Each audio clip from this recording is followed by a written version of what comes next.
The race of GP2 will start in about 4 minutes time. Looking at the championship, not for yesterday, the leader of the championship, Italian going to Paolo. No points, so we will stay on 63 points. Bruno Senna, third yesterday, now just 9 points behind Paolo. We have 63 to 54.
That you know what to do, mate. Have a good one.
Néhány másodperc is megkezdődik akkor a verseny, és aztán versenyzők, tehát Rodriguez-el a nagy felállás most, Szicek, aztán Sebastian Buemi, vagy Mike Bondé, mivel harmadik levőt azt a Márványról, negyedik a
welcome back to Budapest for the live GP2 sprint race. Now the drivers have just taken their formation lap and there has already been some incidents. So let's go over to your commentators to find out what happened. Chris Goodwin and David Croft. Thank you, Charlie. Good morning. We ride on board with Giorgio Pantano, that's still the championship leader, but what a significant weekend this could be in course of the 2008 GP2 championship. Before Pantano, you saw a shot of Karun Chandhok in the pit lane, and that man alongside him, Jerome D'Ambrosio, both cars stalling on the grid. Both cars now have to start from the pit lane, and for the iSport team, the championship team leader, that's disaster already, Chris. Well, it's not good news for them and the team's championship points that they really stretched their lead yesterday during the long race on Saturday. But Karun Chandhok's 5th place on the grid, you know, he's really thrown that away. He'll have to start, if they can get the car started, he'll have to start from the pit lane, obviously at the back of the grid. These clutches are fairly hair-trigger. We often see drivers stalling. They are quite tricky to master, and on a hot day sometimes, you know, they can be trickier still.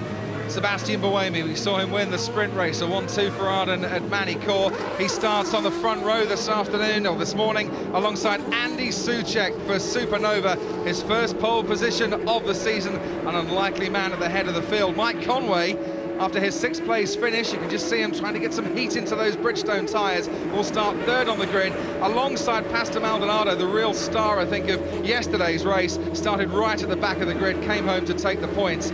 Kind of likes these tight, twisty tracks, Maldonado. Well, he's always been known as the Monaco specialist, always does extremely well there, and this is a bit like Monaco in its nature, although obviously the scenery around the outside of the track is slightly different. Not quite as pretty around the outskirts, shall we say.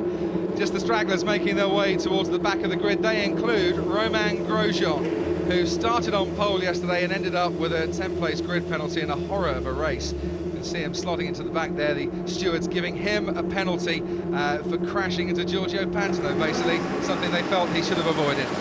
We have 5 lights on, we're ready to go, and away we go here at the Hungary Ring. Tyre smoke everywhere, and Soucek, excellent start, cuts off the threat of Sebastian Buemi before they get down into turn 1. Now Buemi pulls out to the left-hand side. Can he go round the outside into turn 1? No, Soucek holds up his lead. Mike Conway and Lucas de Grassi almost going wheel to wheel, and Pastor Maldonado keeping out of trouble, down in 5th place as they come down into turn 2. Buemi thinks about a little move on the inside, but Soucek blocks him off. Conway stays in 3rd place, and behind him comes the Campos car of Lucas de Grassi. Giorgio Pantano making his way through the field, riding there with Andy Zuber just ahead of him, as up towards turn 4 they come. Streaming through, Maldonado being closed down by Bruno Senna, and going wide, Andy Zuber in his bid to try and keep Giorgio Pantano at bay. It just didn't work. Well, Pantano really on the move there. You can see battling his way. He's got Via right in front of him now, dispatching Andy Zuber as he did. It was Lucas de Grassi that made a great start. He's made up a lot of ground there, and he's nestled in there in a nice comfortable 4th place from a pretty lowly grid position. 8th he was from winning yesterday, so awesome start from him. A blur of colour around the Hungary Ring here, but it's the yellow rear wing and the dark blue body of the Supernova, and Andy Soucek who leads them around. There you can see the 2 racing engineering cars, Via and Pantano racing close together. Diego Nunes having a little look on Marco Asma, down in 15th place. But as they come now to the end of the first lap, it's been an excellent start for Supernova and for Andy Soucek. Round the final turn he comes. He leads from Sebastian Buemi, Mike Conway in 3rd, then Lucas de Grassi and Maldonado and Senna and Yamamoto up to 7th, then Via, Pantano, Zuber and Kobayashi, and a little locking up of brakes there from Maldonado going into turn 1, and that's Pantano having a look on his teammate. After Zuber comes Kobayashi, the Durango there. You can just see coming through, making a little move is David Valsecchi down in 17th place. Grosjean is up to 18th, Valerio Parente, Tung, Baez, Yaconelli, Herc and D'Ambrosio, and Karun Chandhok is still in the pits and out of this race. Well, on board with Romain Grosjean, and he's having just as exciting a time today as he was yesterday. We saw him off the racetrack many, many times yesterday. Well, he's off the track again today. What is wrong with the handling of that ART car? Great in qualifying to get that man on pole by a clear margin. but even in the early stages before his contact with Giorgio Pantano yesterday, we saw that ART car really struggling to come to terms with race pace. Well, he had a very edgy car, a car that was on the point of oversteer all the time, and you can get a quick lap out of a car like that, but here it's very hot, dusty, very bumpy, and an edgy car like that can be very difficult to manage during the course of a race distance. He didn't help himself yesterday by bouncing off more than one car either, modifying his setup by contact with other cars. And really, I think during yesterday's race, he showed he's got awesome talent, but maybe not quite ready for the step up to the even higher pressured environment of Formula One. Yeah, maybe a little more time needed in this study classes and this preparatory work for F1, but we'll see what time holds for Romain Grosjean as Andy Soucek, your race leader, now 1.5 seconds clear of Sebastian Buemi. And what's happening behind him? Lucas de Grassi has a little nibble at Mike Conway and makes contact. Little bit fell off the back of Conway's car, who got tapped from behind. I think he's managed to keep that Mechachrome engine going. But Mike Conway, an innocent victim there, and Lucas de Grassi trying to get in on the inside. Well, now de Grassi sliding around, obviously fairly reasonable impact there with Mike Conway's car, so his front suspension could well be out of line. Obviously, Lucas trying to make an overtaking manoeuvre. It's difficult to actually pull off a clean pass here, and he wasn't quite alongside. I'm sure we'll see a replay shortly, but that wasn't really on, that move. Let's just look at the start once again on the right-hand side. Andy Soucek made an absolute blistering start there and very intelligently blocked off Sebastian Buemi straight away. But so too did Lucas de Grassi. Had a great start yesterday, same again today, trying now to look around the outside of third place, slots into fourth place there. Good start from Lucas de Grassi. He made up all of his places at the start yesterday, tried to make up a number of places at the start here today, did that very well. But obviously making places up during the course of the race harder to actually pull off. Here it is, trying to pull the move on Mike Conway from a long way behind, and really that's not on. He could well get a penalty for that one. Yeah, Mike Conway, an innocent victim there, did absolutely nothing wrong, and that has ruined a very good point-scoring opportunity for the British driver, who will be absolutely furious, as I'm sure is Karun Chandhok, who out of the race and is down in the pits with Charlie. We saw you desperately trying to get your car started there. What seems to be the problem? Yeah, I sat there on the grid and tried to engage first gear. It didn't want to do what I asked it to do. It just sat in neutral, and we're not quite sure. You know, they're looking at it, can't really find what's wrong with it yet. Very frustrating, starting fifth on the grid. We could have had a podium, I think, today. We had good pace yesterday and just had no gear. It's like sitting at the traffic lights in neutral and not being able to get going when you know. So, yeah, very frustrating.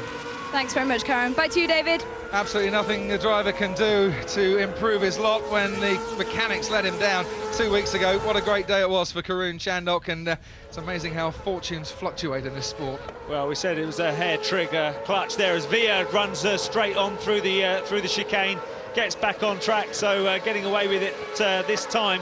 He has got Giorgio Pantano breathing down his neck, and again Villa under big pressure. Don't forget Giorgio Pantano for Racing Engineering, trying desperately to make up for a terrible afternoon yesterday. Lost a lot of ground in the championship stakes to Bruno Senna, who is a couple of cars ahead of him on the road. Villa could do with getting out of Giorgio Pantano's way as far as the team is concerned. Doesn't look like he wants to do that at the moment, though, does he? Well, if you were Alfonso, the team principal, sat on the pit wall, will you not be giving Javier Villa just a little nudge verbally to get out of the way at the moment? Well, at the moment, Giorgio Pantano sitting there in 8th place.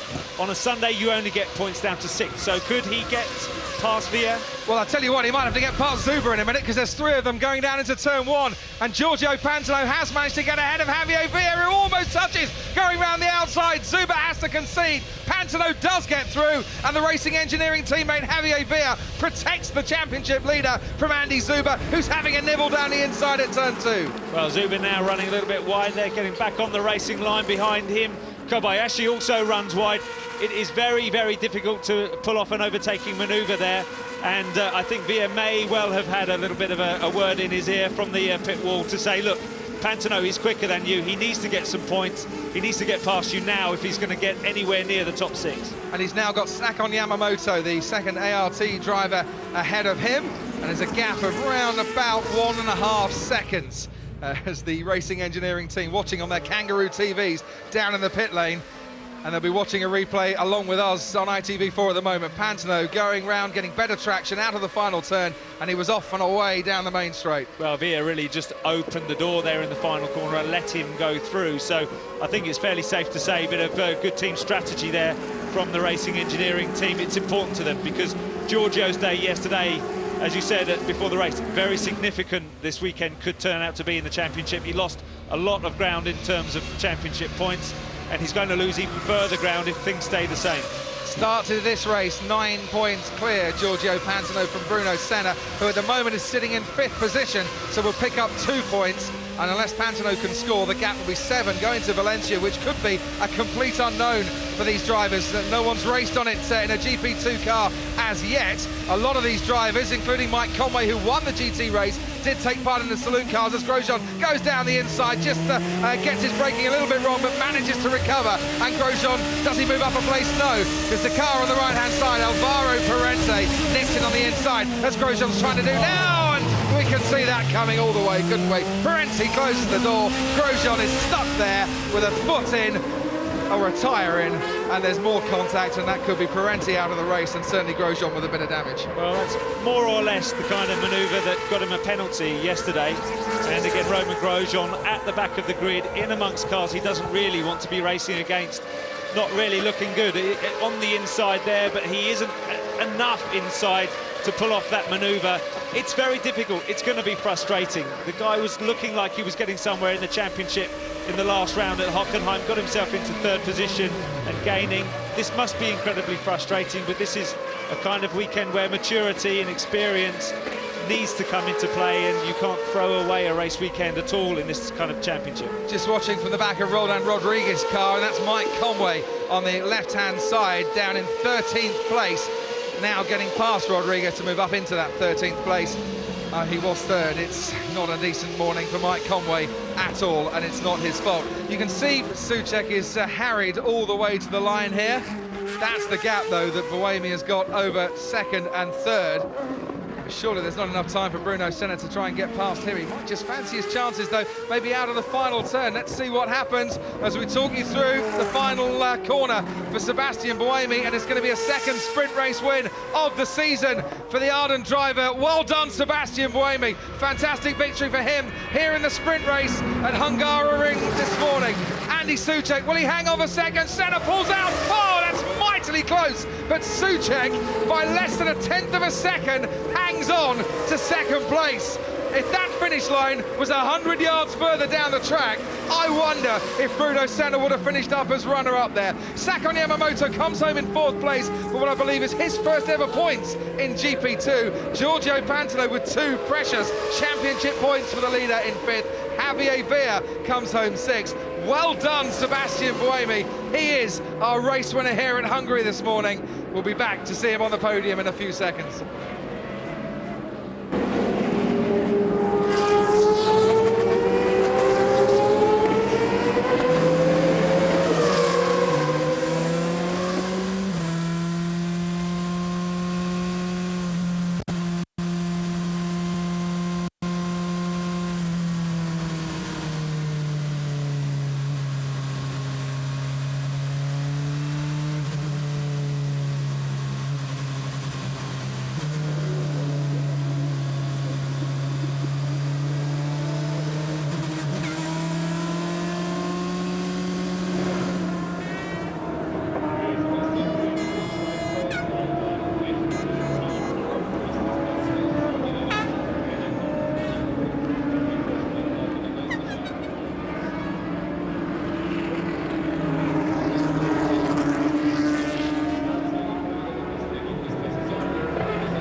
You see my tires? Még 3 verseny van hátra, Valencia, vagy ennek szállításra és a végén Monzára a versenyző, tehát elég nyilvántosan.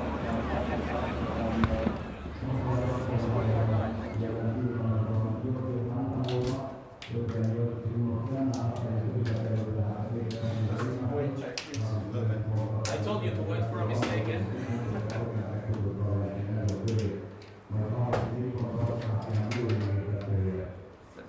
Yeah. Thank you.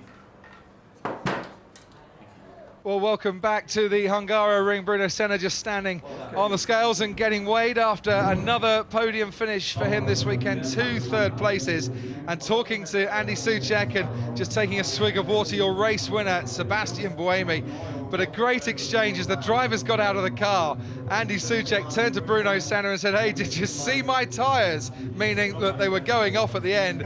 And Bruno said, yeah, a little bit too closely. 88 thousandths of a second, the margin that separated second and third place. It was that close. Well, close in the right place as well. You know, very important for Bruno Senna to come away with a good, strong haul of points in this this Sunday race. He's closed the gap to Giorgio Pantano massively now going into the final 3 rounds of this championship, and that's really, really important. He's got the pace on the Saturdays, and there's Sebastian Buemi. He doesn't look like a race winner, does he? He looks absolutely exhausted, well, to be honest. It's hot out there, but, you know, if you want to go into Formula One, you've got to race for twice as long in hotter conditions than this.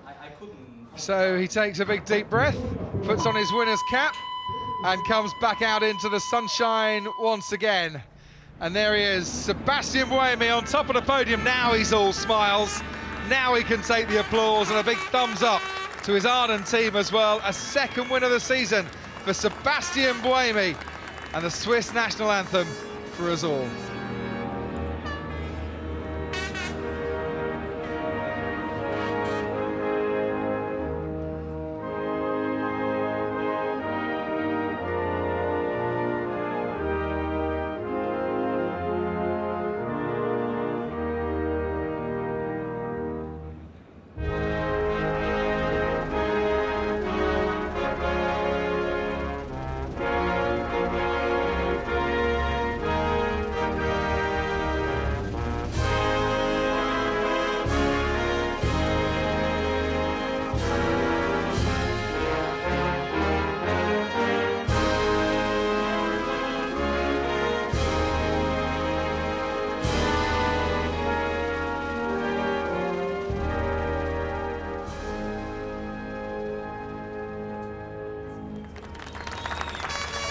And as a result of that victory, Sebastian Buemi moves himself back above Karun Chandok and Andy Zuber in the driver's standings, 19 years of age and a second winner's trophy.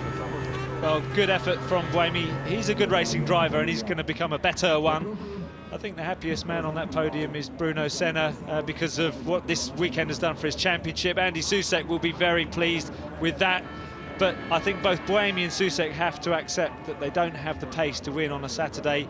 They need to do what they can on a Sunday, and they both did a very good job. Buemi did the better of the two, but there's the happiest camper in Hungary.